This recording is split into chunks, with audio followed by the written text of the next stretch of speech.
To book an appointment with RBC Bank, follow these steps. Visit RBC website or app. Go to the official RBC website or use the RBC mobile app on your smartphone. Navigate to book an appointment. Look for the option to book an appointment or schedule a meeting. This option is usually found in the customer service or contact us section. Select appointment type. Choose the type of appointment you need.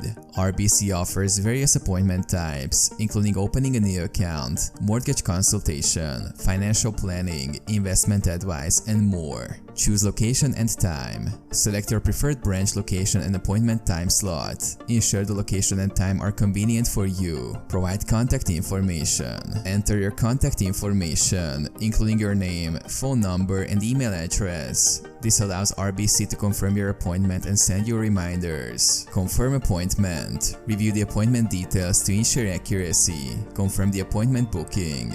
Receive confirmation.